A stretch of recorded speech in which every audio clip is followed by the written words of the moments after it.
Apo trong nhà cô đền trong một mình cô yên và căn hộ ngủ trong nhà căn căn hộ cô yên căn ngõ nàng yên rèn áo bên cô yên và cả chính ngày trong nhà căn đã xem cô yên Apo trong nhà cô đền trong một mình cô yên nghiêng khám trên liều ngắm vàng đón yên bất cả trình qua trong nhà đàn cao quê đàn cô lên vang lên tăng ca mòn trong một mình cô yên Apo trong nhà cô đền trong một mình cô yên là cả lột gạt ba đón trốn chim em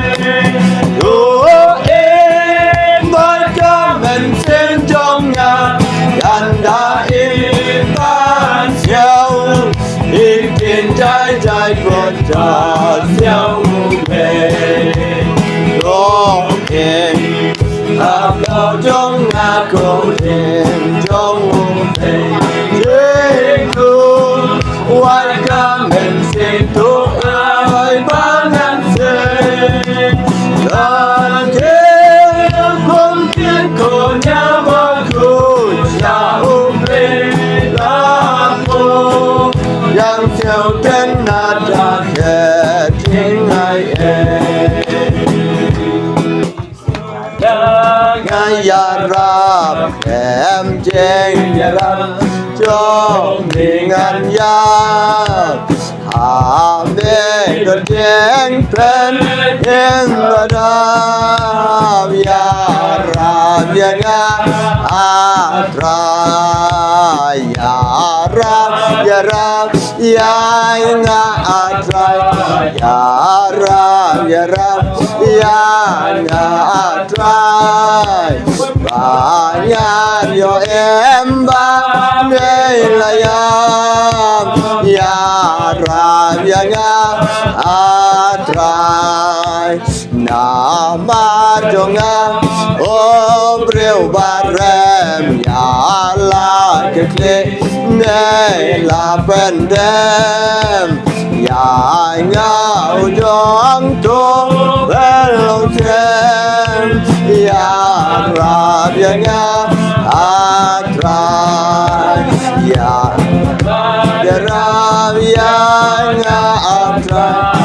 a trai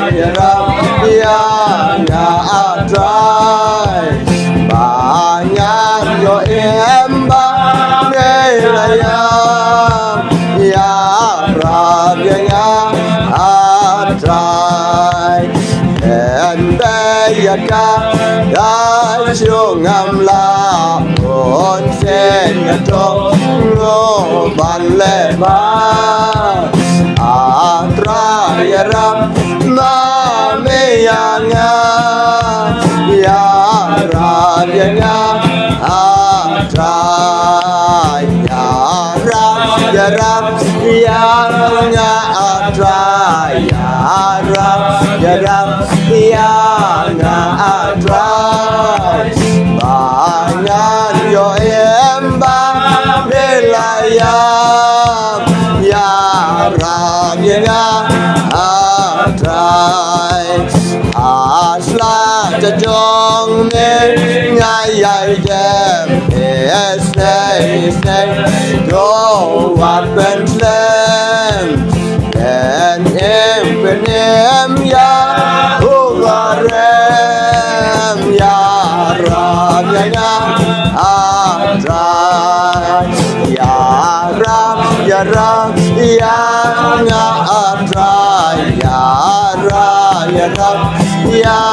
nga a trai ba ngàn yo em ba đây là ya nga a trai